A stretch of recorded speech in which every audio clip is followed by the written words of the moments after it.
Today, in the media conference with Lal Goel, which is brought to you by V4 News, Karu News, V4 Stream, Malnadu TV India, News Gaon se, Samvad Sarokar News, Bharat Post News, Gyan, and Organ Donation India Foundation. Our endeavor is to enlighten you with the current topic, and today's topic is not only current but very, very relevant. And the topic is public interest litigation, PIL. The term public interest litigation has been consciously borrowed from the American jurisprudence.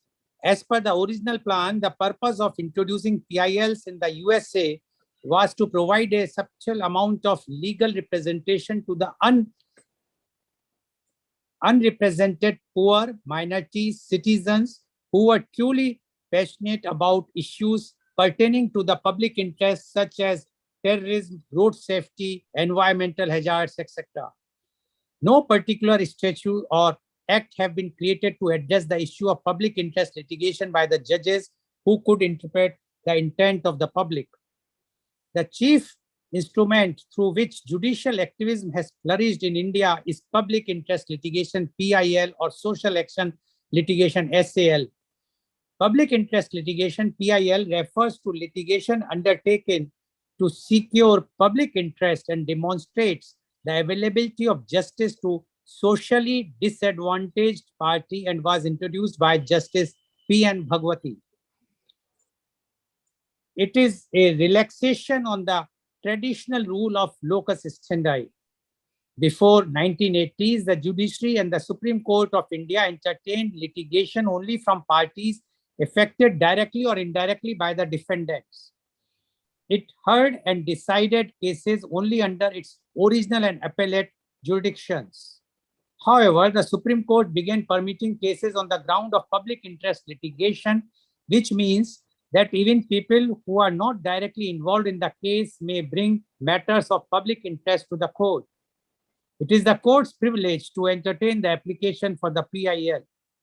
One of the earliest public interest litigation was filed by Mr. G. Vasanta Pai, who filed a case in the Madras High Court against the then sitting Chief Justice of the Madras High Court, S.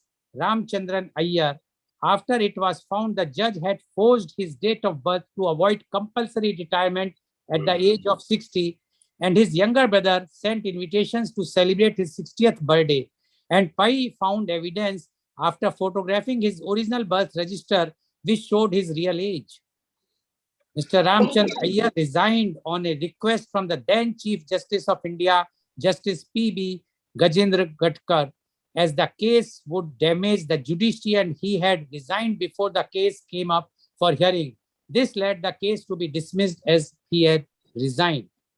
In December 1979, Kapila Hingorani filed a petition in regards to the condition of the prisoners detained in the Bihar jail whose suits were pending in court. The petition was signed by prisoners of the Bihar jail and the case was filed in the Supreme Court of India before the bench headed by Justice P.N. Bhagwati. The petition was filed under the name of a prisoner, Hussain Nara Khatun, and the case was therefore named Hussain Nara Khatun versus State of Bihar. The Supreme Court decided that prisoners should receive free legal aid and fast hearings. As a result, 40,000 prisoners were released from jail. Thereafter, many similar cases have been registered in the Supreme Court. It was in the case of S.P. Gupta versus Union of India that the Supreme Court of India defined the term public interest litigation in the Indian context. The concept of public interest litigation, PIL, is suited to the principles enshrined in Article 39A, subclause A of the Constitution of India to protect and deliver prompt social justice with the help of law. Before the 1980s, only the aggrieved party could approach the courts for justice. After the emergency era, the High Court reached out to the people and devised a means for any person of the public or NGO approaching the court to seek legal remedy in cases where public interest is at stake. Justice Bhagwati and Justice B.R. Krishna Iyer. Advocate Shashank Dev, please mute yourself. Disturbance is coming.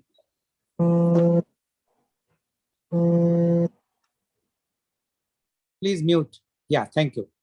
Justice Bhagwati and Justice V.R. Krishnan Iyer were among the first judges to admit PILs in court. Filing a PIL is not as cumbersome as a usual legal case. There have been instances when letters and telegrams addressed to the courts have been heard as PILs. The Supreme Court entertained a letter from two professors at the University of Delhi. It requested the enforcement of the constitutional right of inmates at a protective home in Agra who lived in inhuman and degrading conditions. In Miss Veena Sethi versus State of Bihar, the court treated a letter addressed to a judge of the court by the Free Legal Aid Committee in Hazaribagh, Bihar, as a writ petition.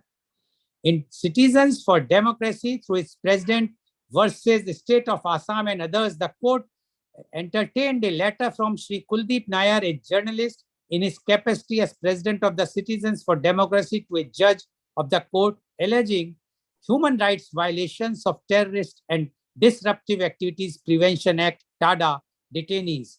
It was treated as a petition under Article 32 of the Constitution of India. So today, to discuss this very, very important aspect, that the public interest litigation PIL, and because this is a particular litigation which is for the benefit of public at large, it is not for a particular individual or a particular advocate. So that's why we have taken up this subject today, and to discuss the integrity and the advantage and disadvantage of this public interest litigation PIL, we have a very eminent legal luminaries as a panelist with us. And I would like to invite my first panelist guest, and he is Advocate K.C. Jain. Advocate K.C. Jain is a renowned social activist and Supreme Court lawyer. He is practicing law for last 42 years on the civil side. He appeared in Supreme Court and Allahabad High Court in several important cases. He is active on various social platforms of the city of Agra. He filed several PILs in Supreme Court regarding the RTI Acts, etc. Recently also, he filed petition relating to road safety. His large number of articles were published in law journals. His articles were also published in many newspapers on various subjects, including environment, RTI, culture, etc. He has varied interest, especially in RTI and environment. Welcome, Advocate K.C. Jain, on our show. Advocate K.C. Jain, today the topic is of interest of public as well as your interest, because you are one of the champion of filing public interest litigations at Agra and Allahabad High Court as well as Supreme Court of India. We would like to know from you about this in detail so that our viewers should know what is public interest litigation, their advantages, disadvantages, etc. So, public interest litigation PIL, Advocate K.C. Jain, please. Thank you, Mr. Lal, for inviting me and for permitting me and giving me a wonderful opportunity to share my views on this important and ever-growing field of law and public interest. I begin with this, that whenever the courts involve or issue directions in a public interest litigation, the politicians start crying that they are interfering in the administrative works, in the government functioning. So first of all, we must consider whether judicial activism shown by the Indian courts is leading to a conflict between the interest of the government functioning, of the government functionaries, and that of the judiciary. We know that there is a separation of powers, whether it is judiciary, executive, or legislature. We have a division of the powers. Point is that when the legislature or the executive fails to perform its duty, then only the courts intervene. By showing judicial activism, they are not going to run the government. They are not going to legislate laws. They know their Lakshman Rekha. But the question is, when there is a violation of fundamental rights affecting a team which is vulnerable and which cannot come to the court, then why the court should not interfere? The courts are the guardians of constitution.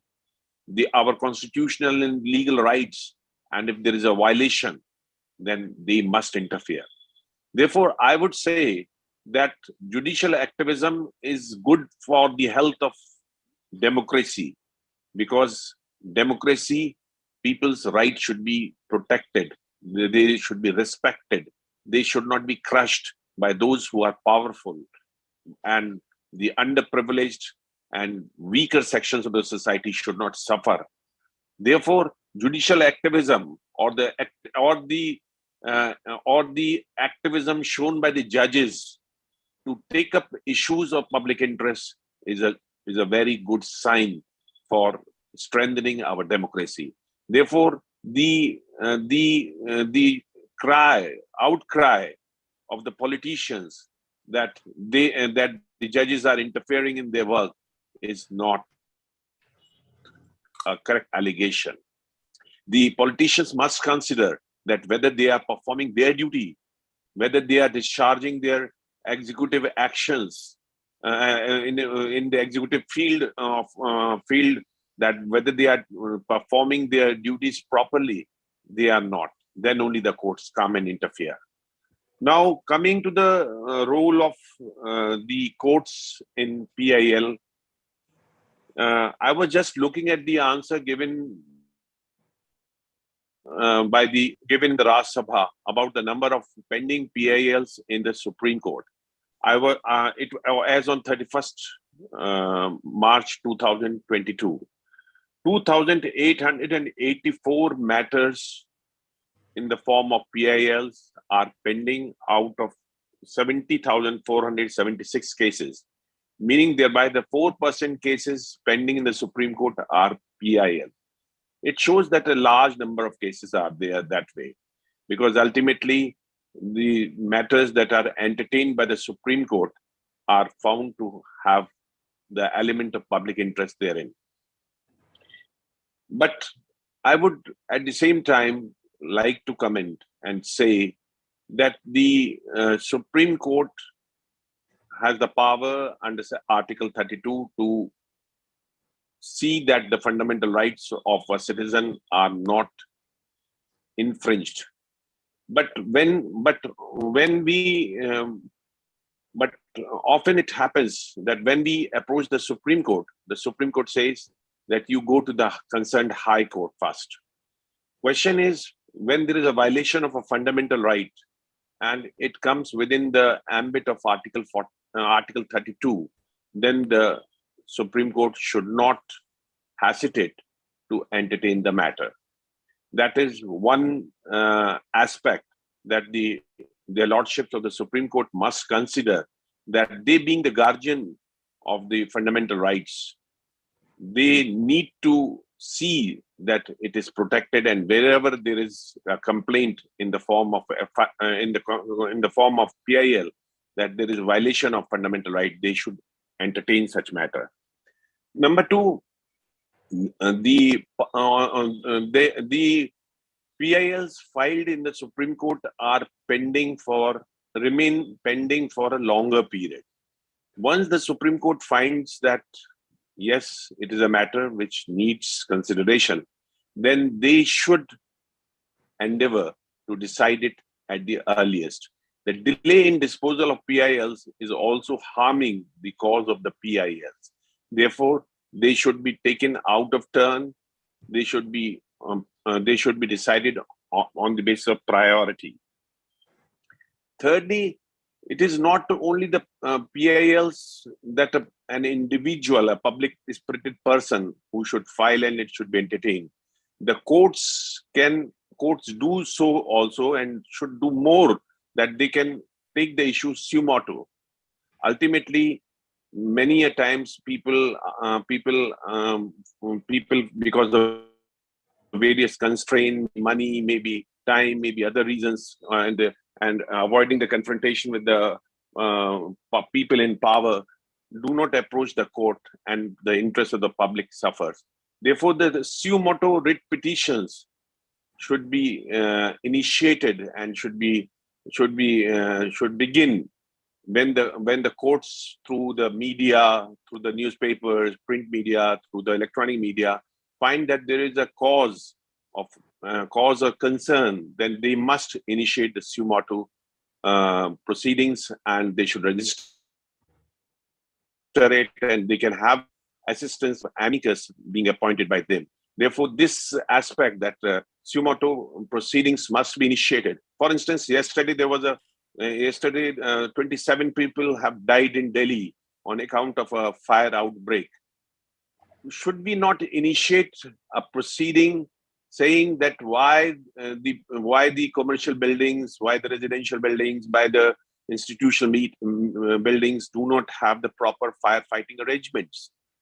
This is an issue. This is an issue which the Supreme Court must take in order to save it. If you look at on pan-India basis, we find that people generally do not comply with the fire safety norms.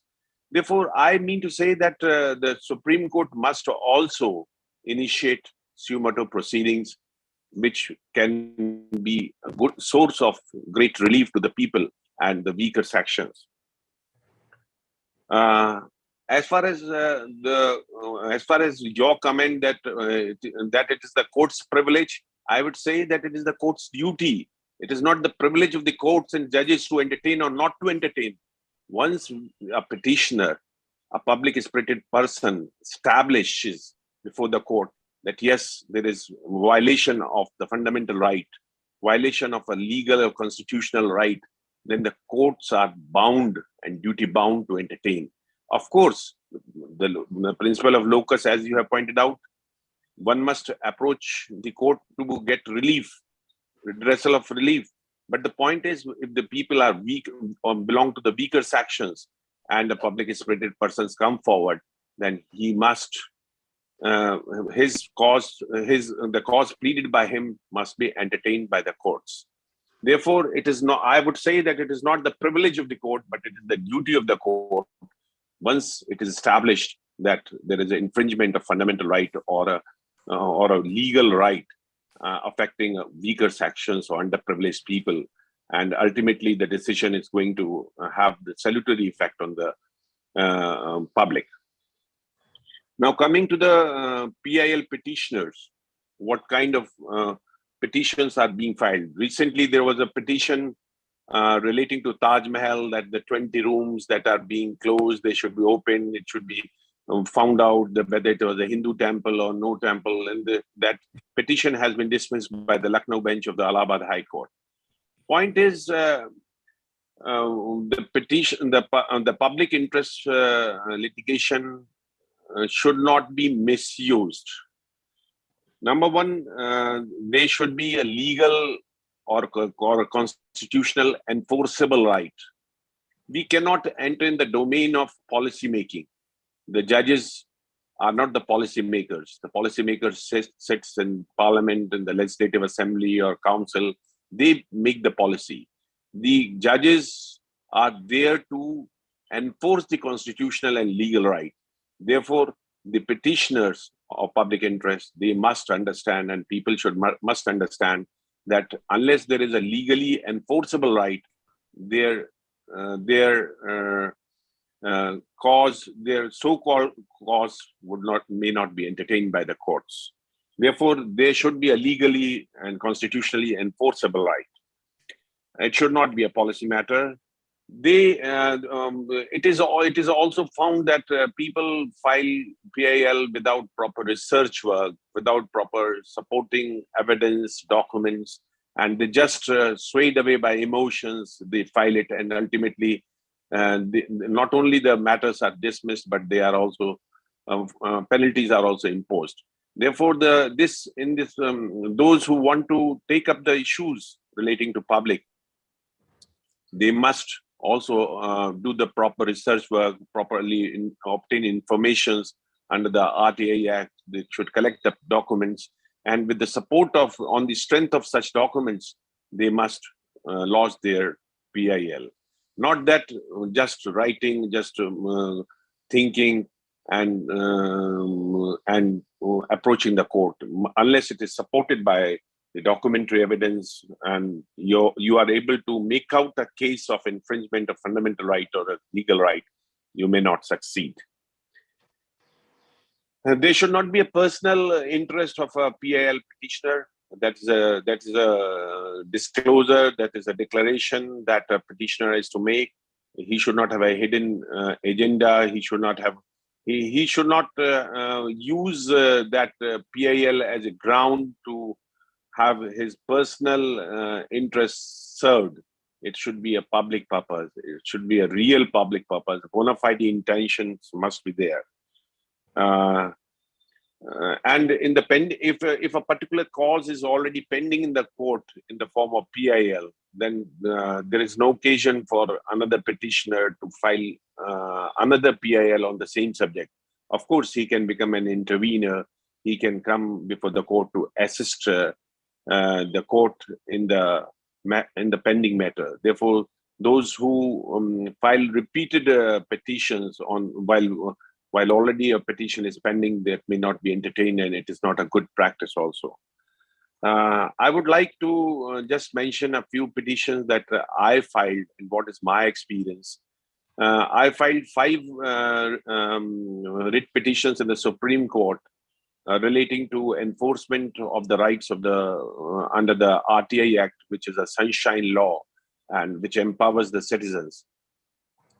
2 petitions were against the rules of fixation of application fee by the Legislative Assembly of UP and Legislative Council of UP.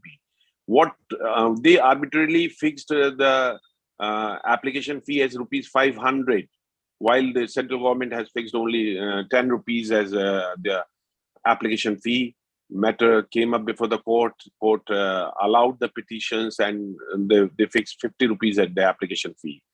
They also reduced the copying fee, which was fixed by the Legislative Assembly and Legislative Council RTI rules to be rupees 15 for a page, while it is only rupees 2 for the central government rules and generally the state government rules. Other petitions that I have filed under the against the in respect of the RTA Act is, one is online hearing by the information commissions. You have to run all the way to Lucknow in case you are in UP, and to see that your matter is heard, and you find that it is adjourned. You come back. Therefore, to effectively enforce your right to appeal or right to make a complaint to the RTA Information Commission, what we pleaded before the Honorable Supreme Court is that we should be given an opportunity of online hearing, and that has been entertained. One is that against all the high courts of the country, where they generally require that you have to send hard copies of application for seeking information. We said that it should be online facility should be there for moving the applications, and that has been entertained. One is which has been recently entertained by the Supreme Court is that there should be proper disclosure on of the information relating to public bodies on its website, because most of the websites are very scanty. They don't upload the information.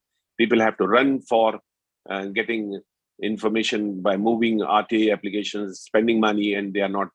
They have to take all the pain for that. And that has also been entertained, and their prayer has also been made that there should be a third-party audit. Meaning that by these 5 5 PALs entertained by the Supreme Court, does show that the courts are quite sensitive. If you make out a case, they entertain. Recently, I have also filed a petition in the Supreme Court relating to traffic rules, that there should be electronic surveillance of the national highways and state highways in terms of the recently enacted parliamentary law on the Motor Vehicle Act, Section 136A.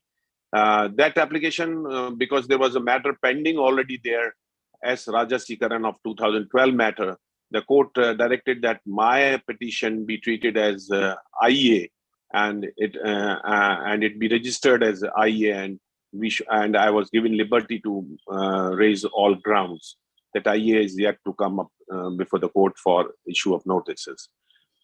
But at the same time, I would say that Allahabad High Court has also been quite um, energetic, quite responsive. I just sent a letter to the Chief Justice of the Allahabad High Court asking that we should be given online hearing. That letter was treated as a letter petition, registered as a writ petition, PIL, and they decided and they said that they would do it so, according to the infrastructure. Meaning thereby a simple letter sent to the Chief Justice was treated as a writ petition by the Allahabad High Court. Recently, we also filed a petition against the public park where the things are very mismanaged. There is dirt, garbage, not proper stray animals, weed, Prosopis juliflora, and all this and that. And the court has passed a beautiful order, an impressive order, and directed the state government to submit its plan. But at the same time, I have some sore experience also that I moved an application OA in the NGT, and in the NGT, the court relating to the the ground taken in the application before the NGT was that all those public parks which are located in overexploited groundwater zones, they should not be permitted to extract water from ground, and they should irrigate the parks with the treated drain water or STP, like what order has been passed by the Delhi by NGT regarding 6,800 public parks. But the NGT did not entertain that application, saying that you are not very specific. And therefore they did not entertain it. Though I specified it that all those public parks which are located in the overexploited groundwater zones. A civil appeal was filed in the Supreme Court. Supreme Court also did not entertain it. Sometimes the judges, the tribunals are not that sensitive, and they don't understand the implications also. Either we are not able to convince them, or they are not able to understand whatever the situation may be. But the public costs. To approach in the PIL, they spend their money, they spend their time, they do a lot of efforts in preparing the petitions and filing it. The judges should take it in right spirit that if we have a cause, it should be entertained. Our pleadings may be incomplete, maybe not that accurate, but if the cause is there, that should be entertained and intention.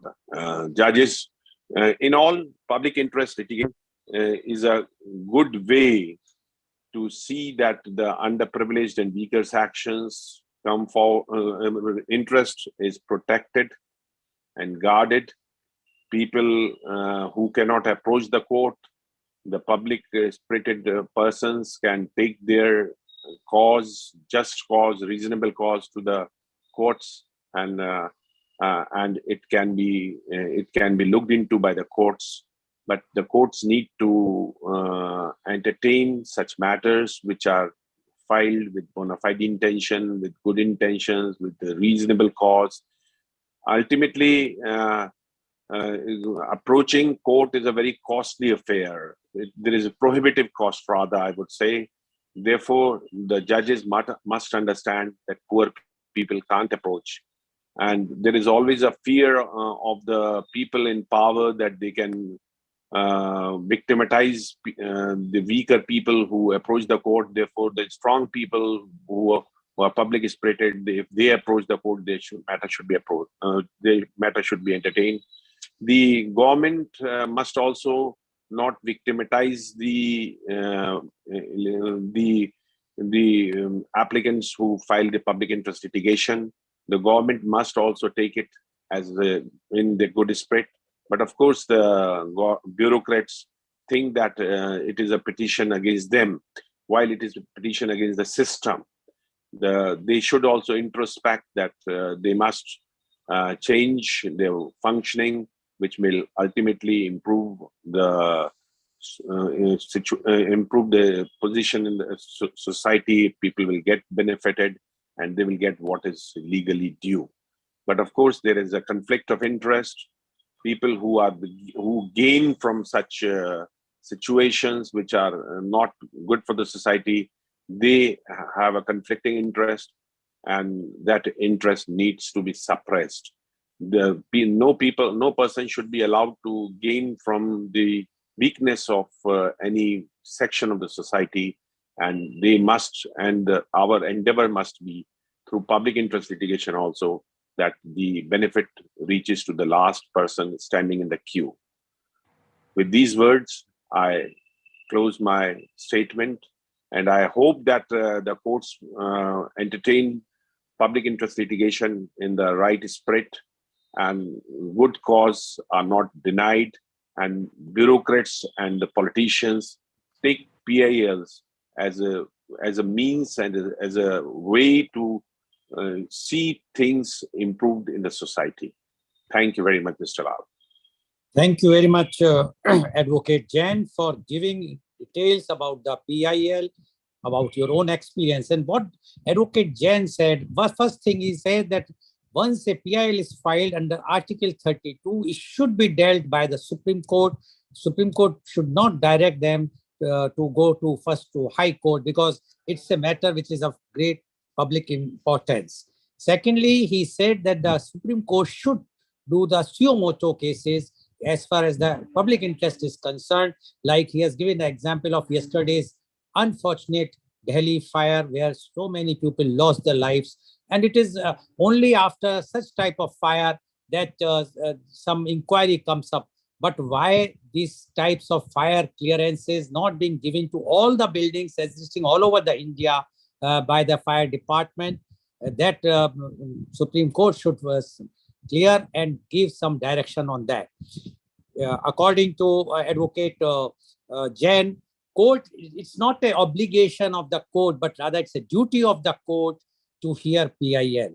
He is very, very clear about this. He says there are misuse of the PIL, and he has given example of this Taj Mahal PIL, which was filed and was dismissed by the Lucknow branch of Allahabad High Court. He also said that the judges are not the policymaker, but they are protecting the rule of law in the country. He says PIL should be filed where the public interest is involved, not by emotionally charged people who just go with the emotions and file the PIL. He also mentioned that the bona fide cases should be there if you are filing a PIL. And he has given his own experience about the RTI, which he has filed 5 PILs, and for online hearing, RTI Commission should hear about the reducing of the fees, etc. So he says the PIL is against the system, not against any particular bureaucrat or against the government, against the ruling party. So the government and the bureaucrats should take it in a right spirit and take it that it is a public interest and try to solve those problems so that the public interest can be solved and can be solved. Thank you very much, Advocate Jain. I'm thankful for you that although you are so busy, but you said that you will give some time. If you allow me, then I will ask the questions in the last, or you want me to ask the question right now, as you say.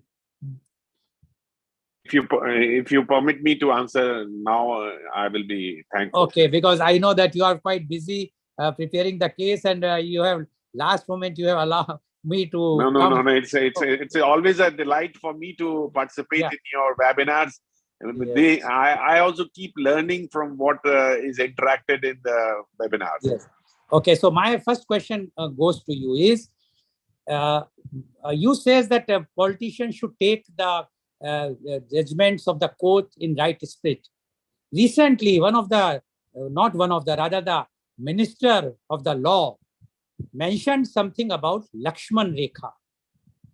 Don't you think the political parties, when the PILs or any other cases are in their favor, they just come and on the media, they say, oh, our laws are such and the judiciary is so high and it's vetted our decisions. But whenever judiciary gives something which is not suitable to the ruling party, then they talk about Lakshman Rekha.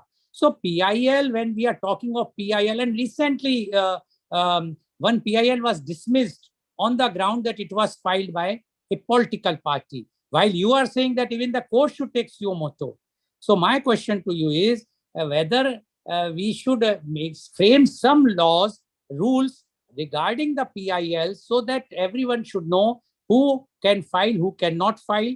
Secondly, the politician should understand once the judgment has been given by the Supreme Court, if the law minister will start commenting on that judgment, then what will be the condition of a lame person if he will also or she will also start giving their judgments, then what will be the position of this PILs and the Supreme Court? Advocate Jain, please.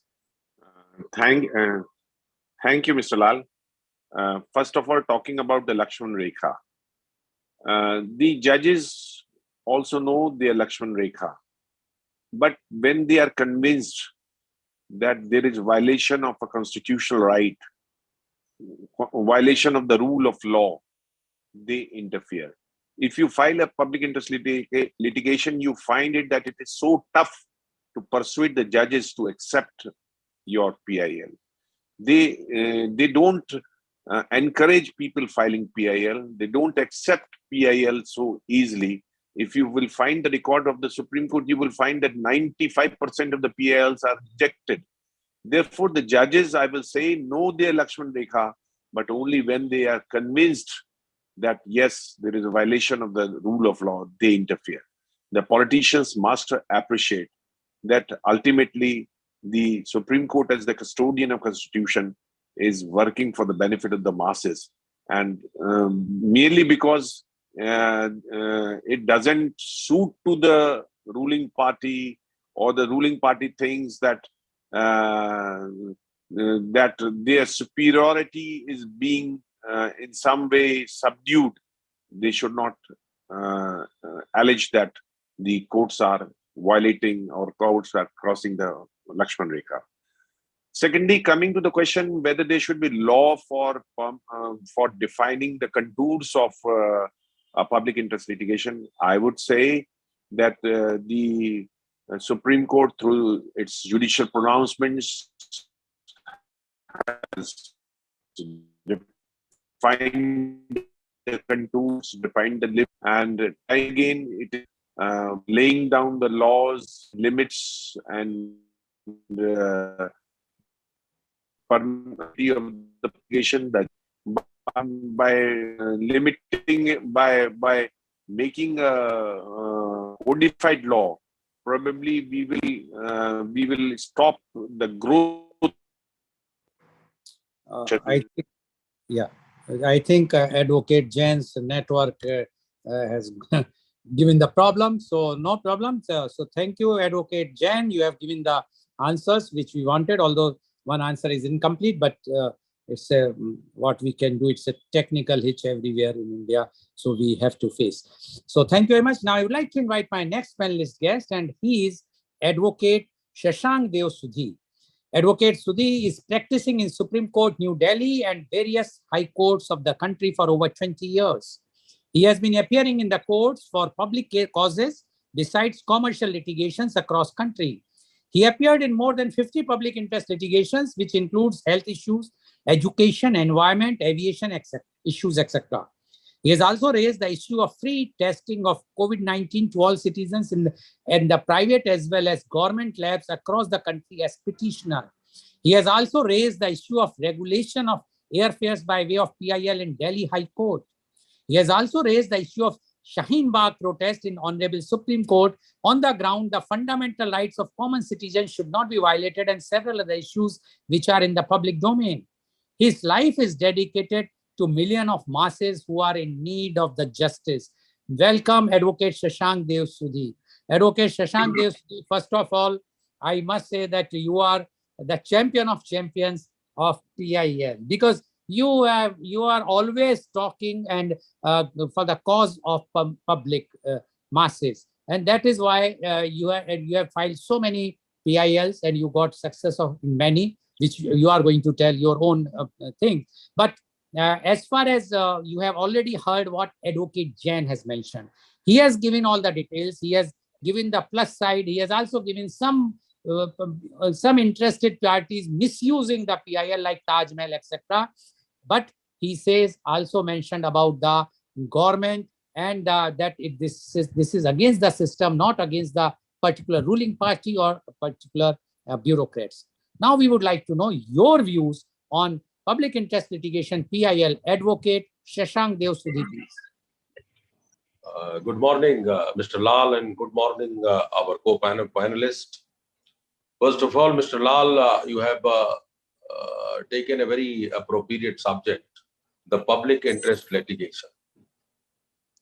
Mr. Jain had quite exhaustively elaborated all the aspects of the public interest litigation. And we should not go into the intricacies and, the thinner, finer aspect of the public interest litigation. I will explain you the very fundamentals of the public interest litigation, from where the public interest litigation originates. The origin of the public interest litigation comes from the violation of fundamental rights. The fundamental rights are enshrined in Part 3 of the Constitution of India. If any rights are violated, any individual can approach to the High Court or Supreme Court, as the case may be. However, the public interest litigation implies a litigation for the protection of the public interest. This is an important concept in the law, and it was first introduced by V. Krishna Iyer. The seeds of this concept of the public interest litigation was sown in 1976. In Mumbai, Kamagar Sabha versus Abul Thai, where the unregistered association was allowed and permitted to file a writ petition under Article 32 of the Constitution of India.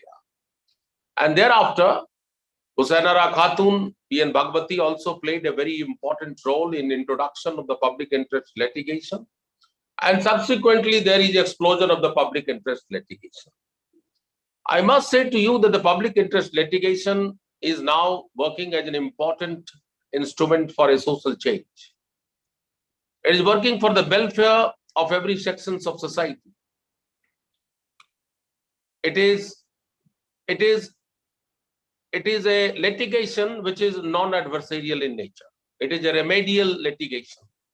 People go to the court for the remedy, and it must be without any kind of dispute that there is a violation of the fundamental right. What Mr. Jain was saying, that the court should entertain a public interest litigation, court should deal with the human rights issues. See, should is a very deceptive word, and directive principles of the Constitution of India are full of should. And that should be the guidance to the government to enact a law. But unfortunately, the directive principles of the state are not being implemented because it is normatively non-justiciable. The fundamental rights are only normatively justiciable. So therefore, there is a distinction between directive principles and fundamental right. PIL can always be filed for the enforcement of fundamental rights.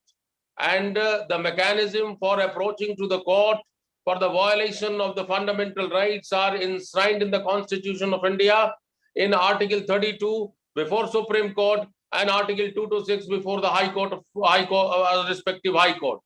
But whether the public interest litigation is becoming a tool for a social change, this is $1 million question. It is my experience that the public interest litigation is no doubt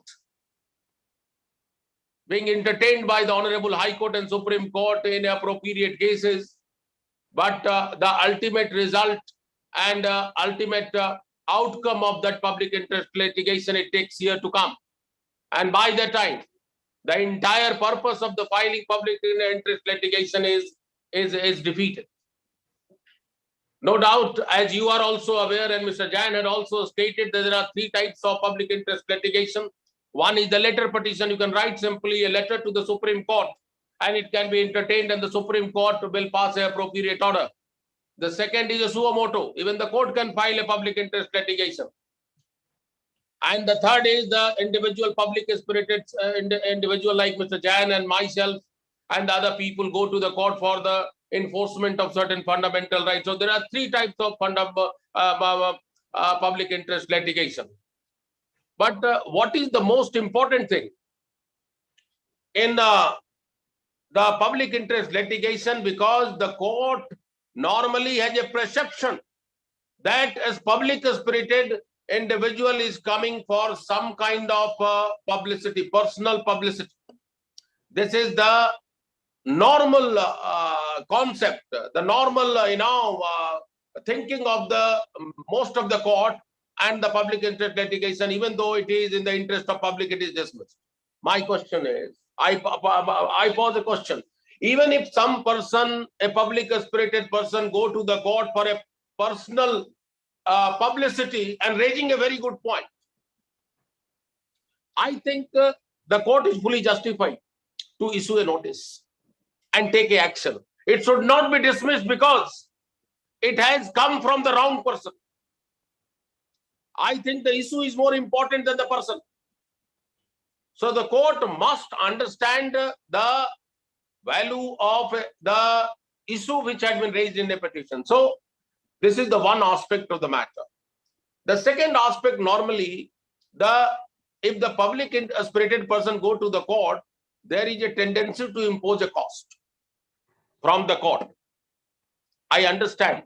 If the matter is a frivolous, it will be from the face of the issue which had been raised in the writ petition. Any layman can come to the conclusion that a particular matter is a frivolous. Forget about the court. Imposition of cost will not deter the PIL being filed in the court, because this is not something which should be normally done. There must be a deterrent law. If the frivolous matter will be raised, a strong action will be taken against any XYZ person, then there will be deterrent, and the no person without any kind of purpose go to the court for the enforcement of fundamental rights. Because the cost is not a deterrent. There are violations. For example, I am telling you, you go to the road, every day there are thousands of challan being issued for the violation of traffic. This is not a deterrent. It is enrichment of the purse of the government. So deterrent should be like that, like Taj Mahal, as Mr. Jain said. Somebody has gone for a public interest litigation. It is a frivolous from the very issue which had been raised into the public interest litigation, and the court has rightly dismissed it. Some person, in the recent months had gone for expansion of, Quranic verses from Quran. This is from the subject matter itself, it is a frivolous. Forget about the contents of the public interest litigation. So the frivolous petition can be evident from the very face of it.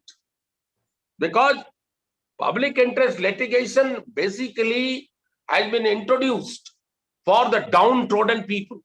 Because when the constitution of the country had been framed, the constitution maker might not have foreseen the occasion for the violation of the fundamental right, and there was no express and specific law for the enforcement of the fundamental right, and therefore the public interest litigation was coined, that if there is no law, where the people will go. And hence, this public interest litigation mechanism has been very effective at the time of crisis, at the time of disaster, at the time of critical situation. So the very purpose of public interest litigation, that if a particular rights are violated, definitely anyone can go in the High Court and Supreme Court in a capacity of a representative person of the public. The expression public interest litigation has been borrowed from the American jurisprudence. Any matter where the interest of the public at large affected can be redressed by filing a public interest litigation in the court of law, such as terrorism, food safety, environmental issues. There are so many issues. But majorly, And fundamentally, it is coming from American jurisprudence, where it was designed to provide a legal representation to previously unrepresented groups like poor, racial minorities, unorganized consumers, and citizens who were passionate about the environmental issues, etc., etc. So, in our country, rights are being violated every day. And I think normally, Mr. Lal, every day there should be thousands of public interest litigation in the High Court and Supreme Court. You step out from the house, you will see the violation of rights. For example, Mr. Jain had said that the court are dismissing the public interest litigation even though he is a genuine. So Mr. Lal is himself an affected person.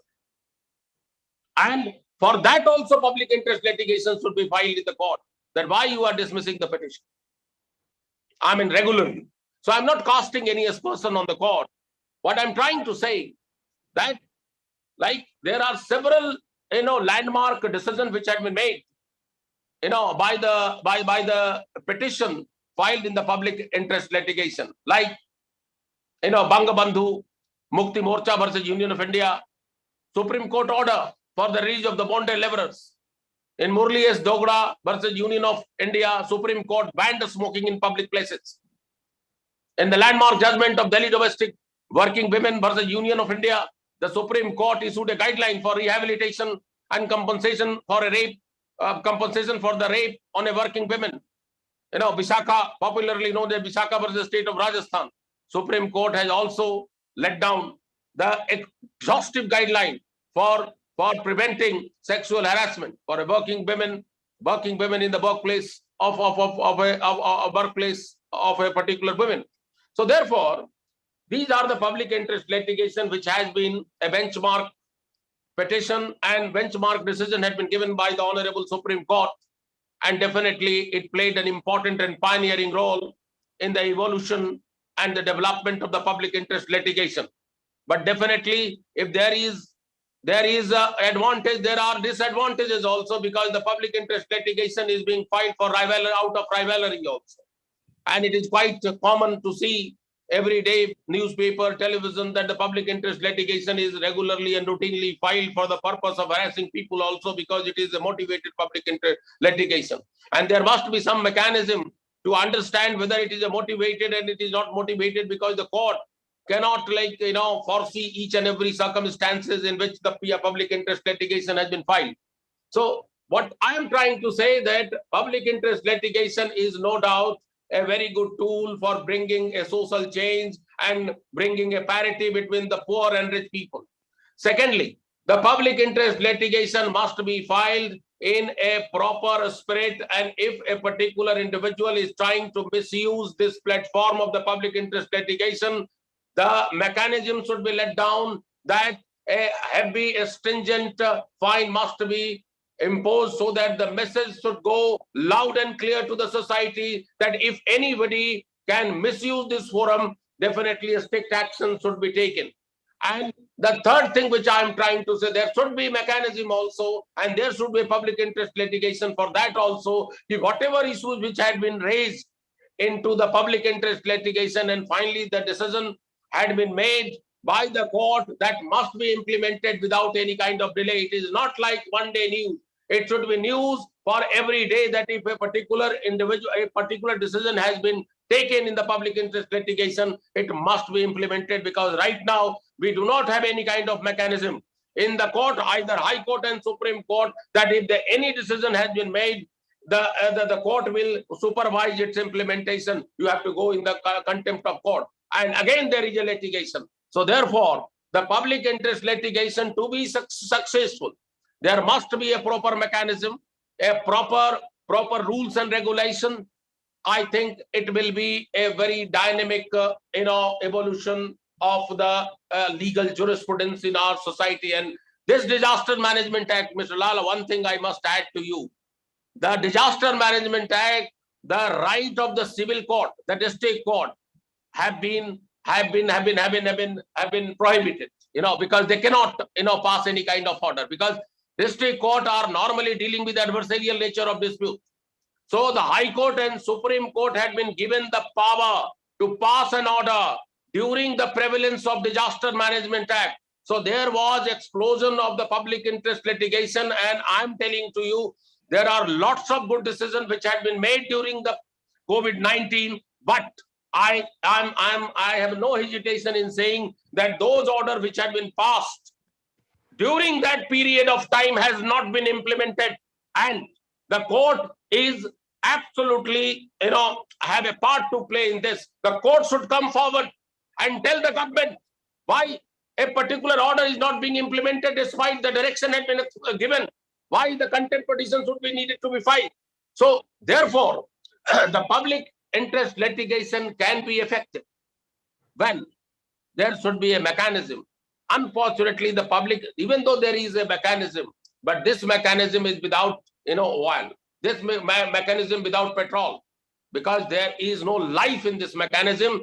Because if the systemic functionary are dead, no law can prevent you or protect you, sir. So the protection of the public interest is no doubt important, but the protection of the institution is also important. And the protection of institution can be possible if each organ of the state, like legislative, executive, and judiciary, they are functioning their duties in a defined mode. They should not overlap. They should not really interfere in the other domain. Then the democracy will be working and it will help the society. So therefore, I personally believe in the end that no doubt public interest litigation is a wonderful instrument in the hands of the common people. They can approach, but he has been limited by so many problems, so many exigencies. So there has to be a dynamic tool, and the public interest litigation must be breathed life into it by bringing about a required changes. And I feel that public interest litigation can be potential of bringing about a huge change, a monumental change in the life of the common people. Thank you. Thank you, Advocate Shashank Sudhi, for giving your views. And what Advocate Sudhi says, that first thing is that the PIL is basically for the violation of fundamental rights. We have to understand this thing. Whenever there is a fundamental rights violation of any individual, someone can definitely file the PILs. But he also mentioned that because of the sometimes the judges feel that this PIL has been filed because of the personal publicity. According to Advocate Sudhi, if the cause is correct, if the cause is really in the public interest, whether Mr. X has filed or Y has filed for their public interest, for their private interest, publicity, what difference it makes, one should see for the cause. He also mentioned that those who are filing frivolous or false PILs, there should be a strict action against them. And he has also mentioned about like Taj Mahal PIL, which has been filed, and although he says that it is rightly dismissed by the Honorable High Court, but he says until unless there will be a strict punishment to all those who are doing this, there will be no deterrent, and they will come up again with some other such type of frivolous PIL. But one point which he has made very, very important is that the public interest litigation is a news for a day or two. What about the implementation? And who is going to see the implementation?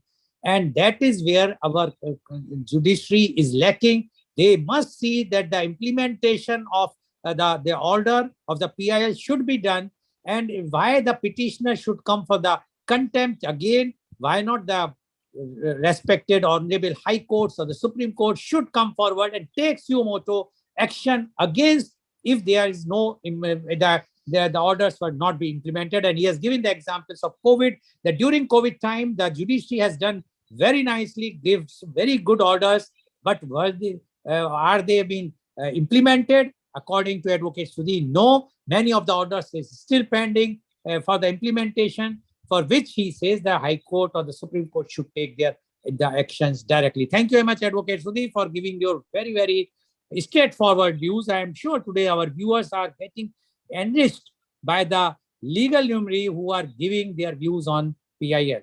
Thank you very much, Advocate Sudhi. Now, I would like to invite my last but not the least panelist guest, and she is Advocate Anita Mahapatra. Advocate Anita Mahapatra is an eminent lawyer and partner at Attorney Alliance law firm based out in Delhi, having more than 24 years of working in various industries and fields, out of which 12 years in the legal field. Being a daughter of an army officer, she had an opportunity to her schooling in various states of India. She was active NCC cadet and marched on Rajpath in the year 1992. She was awarded silver medal in NCC. At present, she is helping most needy women who are the victims at the hands of domestic violence, sexual harassment, rape, molestations, dowry, and property issues by providing free legal services. Apart from her profession, she is active marathon runner, a fitness freak, a passionate dancer, and theatre personality. Welcome, Advocate Anita Mahapatra on our show. Advocate Anita Mahapatra, you have heard what Advocate Jain as well as Advocate Sudhi has mentioned about the PIL. You are also taking causes and you are doing free of charges, giving free legal services for the sexual harassed women, rape, molestation, dowry, and property issues, the needy women or the victims. So you are also doing a public interest, taking a public interest cause. We would like to know your views on public interest litigation, PIL. Advocate Anita Mahapatra, please. Please unmute.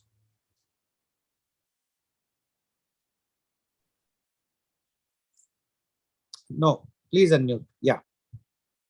Yeah, good morning, Mr. Goel. Good morning, Mr. Shashank Sudhi.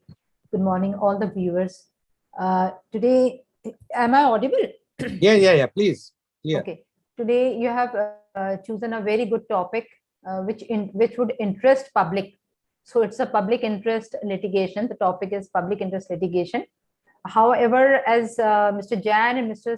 Shashank Sudhi have filed many PIL, I have not filed a single PIL till date. So there are various reasons behind it. However, I don't want to get into all these things. I just want to say my opinion, my views on what is PIL and why it should be, initiated before the court, and who can file, who cannot file, what should be the subject matter. So I would like to, I want to know, I would to convey to the people, they should know what is their rights. So I would say PIL, actually, this is not defined in any statute. There is no act, there is no statute where PIL is defined. It has been interpreted by judges to consider the intent of public at large. So PIL is the power given to public by courts through judicial activism. So PIL is not like my rights are infringed, or say my violations, my rights are being violated, I'm the victim, I approach to the court, I file an PIL. No, you cannot file PIL for infringement of your own rights, seeking for your rights. PIL is filed in the court is for the protection of public interest, like the issue of pollution, terrorism, and then road safety, construction hazards, etc. So there are various areas where public interest litigation can be filed, such as violation of basic human rights of the poor, content or conduct of government policy, compel municipal authorities to perform a public duty when they are not doing their duty, violation of religious rights, or many other basic fundamental rights when it's being violated. Like in one case, Supreme Court opined the right to live is fundamental right under Article 21 of the Constitution, and it includes right to enjoyment of pollution-free water, a free air for full enjoyment of life. If anything endangered or impairs that quality of life in derogation of laws, a citizen has a right to have a recourse to Article 32 of Constitution of India for removing the pollution of water or air which may be detrimental to quality of life. Now, if you see PIL files in 1960 and 1970s, the concept of litigation in India was still in its rudimentary form and was seen as private pursuit for the vindication of private vested interests. So litigation in those days consisted mainly on some action initiated and continued by certain individuals, usually addressing their own grievances and problems. So there was very little organized efforts or attempts to take a wider issues that affected classes of consumers or general public at large. However, all the scenarios changed during 80s with the Supreme Court of India led to the concept of PIL. Supreme Court of India gave all individuals in the country and the newly formed consumer groups or social action groups an easier access to the law, and then introduced in their work a broad public interest perspective. A first reported case of PIL in 1979 on inhuman conditions of prisons and under the trial prisoners, Hussain Nara Khatun versus State of Bihar. I think Mr. Jain also has stated about it. Now, the PIL was filed highlighting the plight of thousands of under trial prisoners languishing in various jails in Bihar.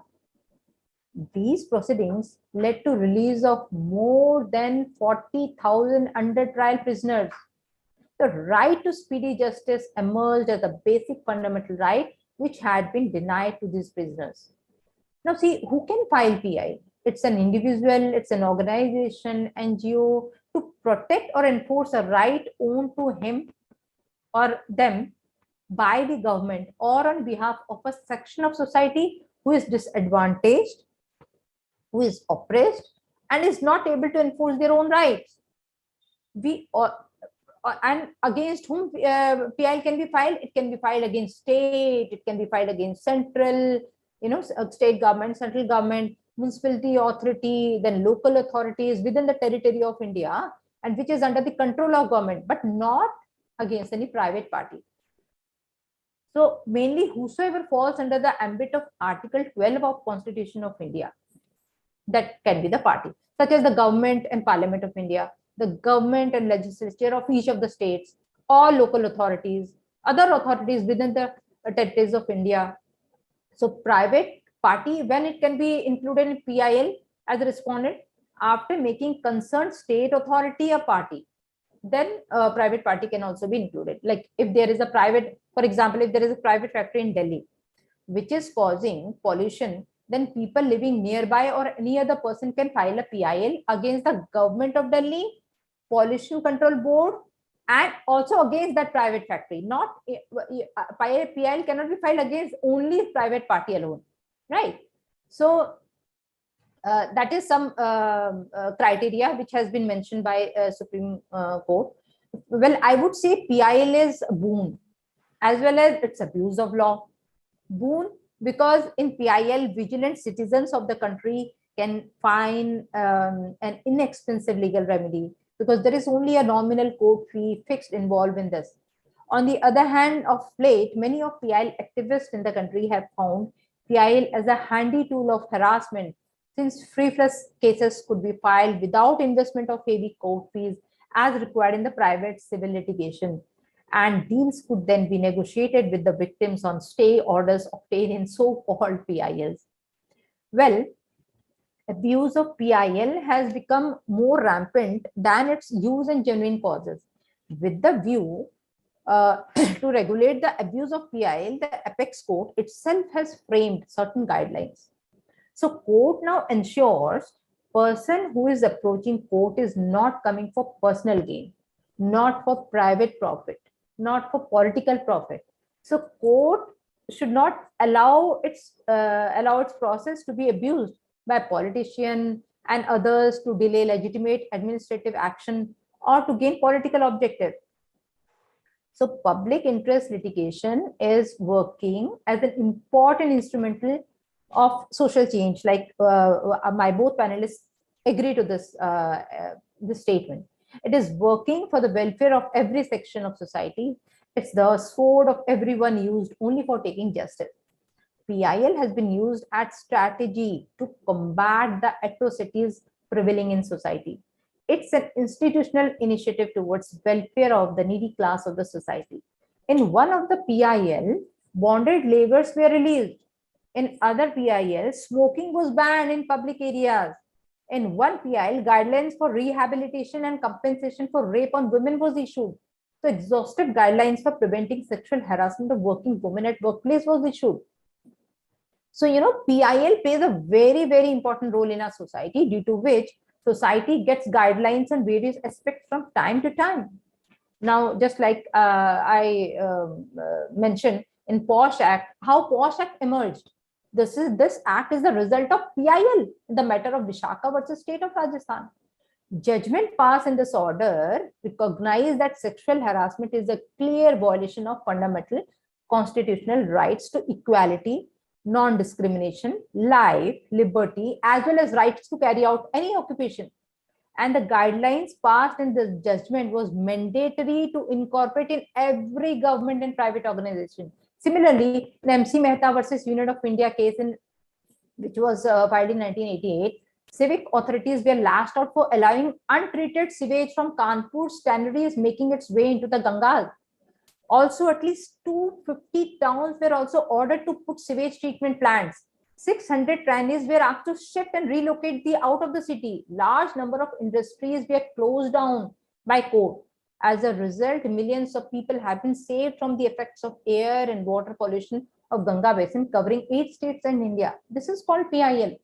In one PIL, in Parmanand Katara versus Union of India, Parmanand Katara, he was an activist. He filed in PIL in Supreme Court to give justice to death of scooterist who was knocked down by a speeding car.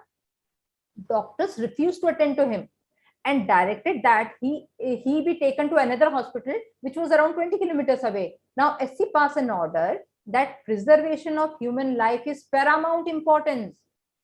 Every doctor, whether at a government hospital or otherwise, has a professional obligation to extend his or her services with the expertise for protecting life. And in Nirbhaya case, guidelines was passed to set up fast-track courts in all rape cases. It was not before. In 2012, all rape cases will be decided within 9 months. It happened due to PIL was filed. So instead of dragging case for years, the verdict is out in 9 months in all the rape cases.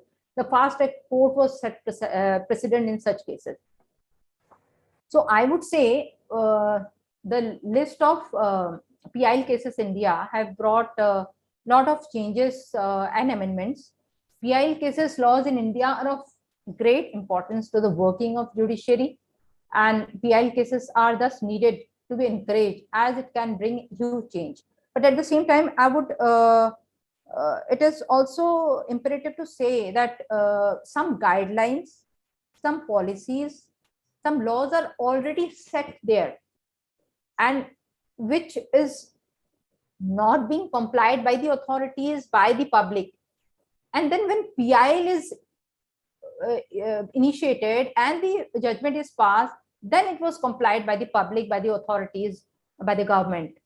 So this has to be curtailed. If already guidelines is there in their manual, if policies are there, law is there, we don't obey that, then again we file a case before a Supreme Court, and then they pass the order, and then we follow. Why? So it's a abuse of law, and it's a wastage of time of the judges. So that's what my views on PIL. Yeah, thank you, Mr. Goel. Thank you very much, Advocate Anita Mahabharata, for giving your views. Although I will highlight only one point which you have mentioned about the Vishaka case, the POSH guidelines, but that what Advocate Sudhi has mentioned about the implementation. And one case recently about the CGI, the committee was not formed even in the Supreme Court when we are talking about the Supreme Court. So where is the implementation? If there is no implementation even in the Supreme Court, then how you expect that these PILs of any use for a small persons, for a poor or a underprivileged? Yes, they will be implementing all laws. But what about the powerful people, even like the Supreme Court? So it should be obeyed and implemented by in their spirit with everyone, not that they are more powerful or they are the judges, so they should not have those things. Anyway, thank you very much for giving your views. Now I would like to ask my question. First question goes to Advocate Sudhi. Advocate Shashank Sudhi, my question to you is, why Supreme Court has made the rules or the direct the what is to be done about the PIL. Why the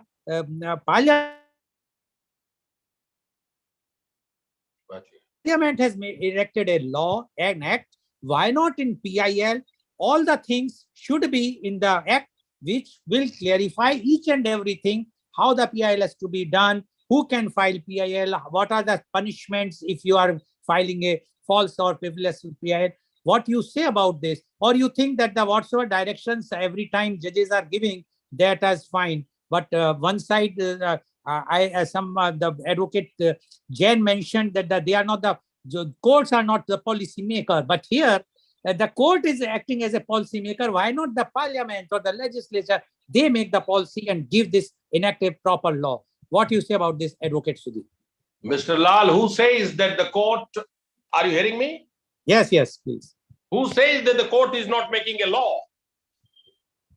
Who says that the court is not legislating? Every day the court is passing an order and that is the law.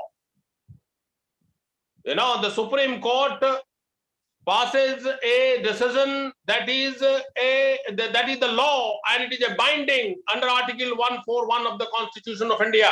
So if the Supreme Court says that I am not legislating, I think perhaps you need to go behind this, right? And I disagree with the Supreme Court, right? Every day interpretation is being done and the new law is being let down, right? How can Supreme Court say that actually it is not making a law? I am not here to make a law. Right? You had forgotten the Bisakha? You know, see, every day I'm seeing, you know, I can't able to understand, you know, what is this, right? Anyway, I'm not going into that because it is not my domain. My domain is to discuss. My domain is not to argue. And there is a difference between discussion and argument, because argument is meant to, you know, what is right and what is wrong. And discussion is what is right, right? So we are here, what is right. So what I'm trying to say to you, that public interest litigation is no doubt a very good tool if there should be a mechanism. And if there should be a mechanism, the court has also mechanism to see whether the direction given by the court is being implemented or not. For example, I am telling you, I am a crusader, and I have filed various public interest litigation 3-4 days before. I have occasion to appear before Delhi High Court and said, my lord, you have given a direction and that has not been implemented. The court said, I am not here to implement. It is for a state to implement. I have abruptly said, what is your role then? You have to protect the Constitution. I said that the illegal pathological lab are doling out and providing the fake diagnostic report, and that report is a crucial report because the entire treatment of patient are based upon that report. And if that report is not correct, what kind of treatment, my lord? Then he tried to argue like anything. Who is your petitioner? Your petitioner is a pathologist, and therefore there is a motive into it. Maine bola, be that it may. But this is an important aspect from which the society is suffering. And you impose not 1 crore, 1,000 crore on petitioner, I told in the open court. And the judge was totally speechless. And the judge who was saying to me that I will impose a cost had given a direction to the Delhi government, ICMR, Ministry of Health.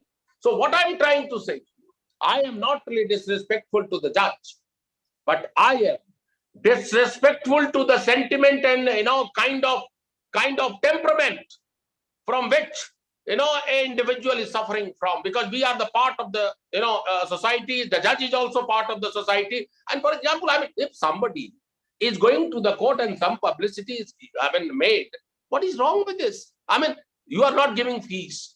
And if some publicity by raising a public issue comes, I mean, I should not be jealous about it. The court should not be jealous. Court should appreciate that individual.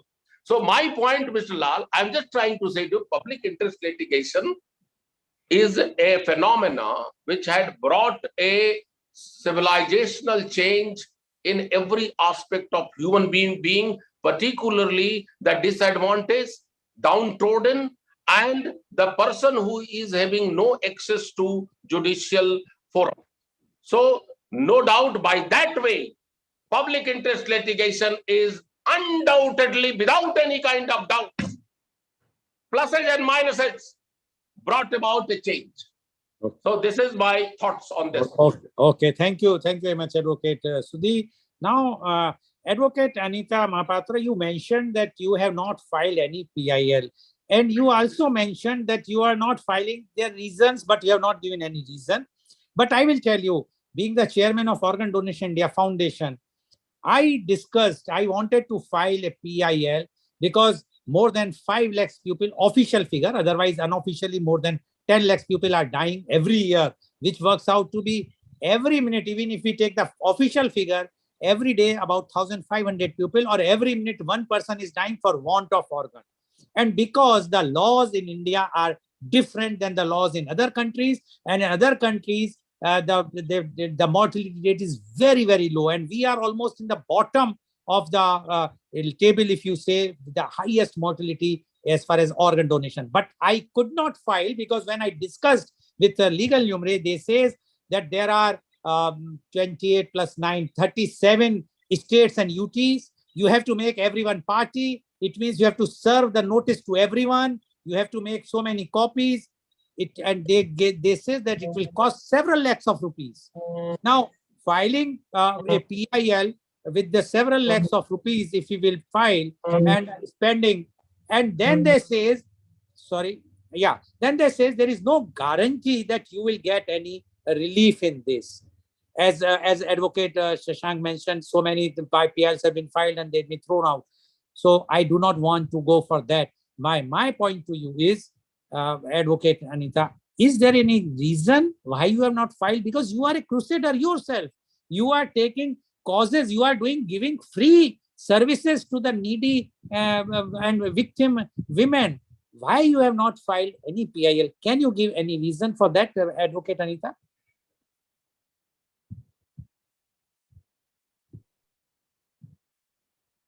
Yeah, Mr. Goel, it's a very nice question. However, I don't want it to reply to your question, but because you have asked me in open forum, so there is no question to back out. I have to reply. So there is no specific reason. Now, I'll give you a small example. There was a petitioner who filed in Madras High Court a petition. He says that retirement age, we should decrease the retirement age, right, from 60 to 59 years, because there are a lot of unemployment in India, and let other people should get opportunity. So his petition was dismissed with cost. But did he come for any, for his popularity? He had some concern in his mind, and he just wanted to raise before the court. And maybe it was allowed, maybe it was not allowed. But why the cost was imposed on him? Cost should not be imposed on him, because he's a free citizen and he could come to the court. Advocate Shashank, please mute yourself. Sorry, please mute. Yeah, please go ahead. So he was talking about some rights, and he was thrown out by the court by imposing the cost. So I have a lot of things in my mind. However, it's not that I'm afraid of cost. Like you also said, there are a lot of many parties I have to serve. But remember, we don't have to serve. It can be served through email also. You can, of course, make a party, plenty of parties, and you can email that email by the copy of your petition sent to the respondent through email is deemed to be served. So you will not be, it is not highly costly for filing pay, because there is no specific, fees to be submitted in the court for PIL, only a matter of ₹50. And I will support you to file PIL in your case, not an issue. But yes, I will not file any PIL as of now. There is nothing in my mind. Okay, thank you very much, Advocate Anita. So viewers, we have seen today the public interest litigation, PIL, which is a boon, as our experts have mentioned very, very clearly, it's a boon.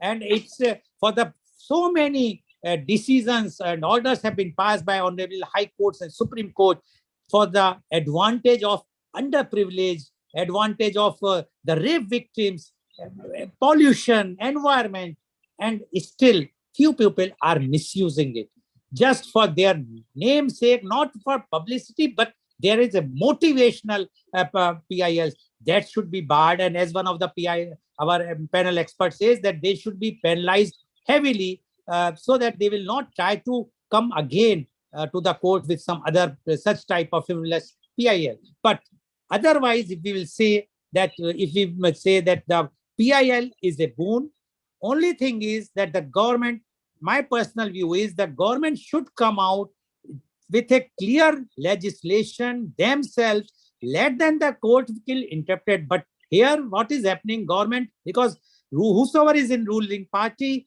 they will not like to have this PIL, because PIL are always against, as the panelists mentioned, is against the government or the state government or municipality. So they never want to encourage the PIL, but the PIL has saved this country in many, many cases and has enlightened as well as given the power to the underprivileged. So thank you very much. And today's program has been live telecasted by V4 News. Mr. Lal, yeah. Mr. Lal, one thing I must say to you.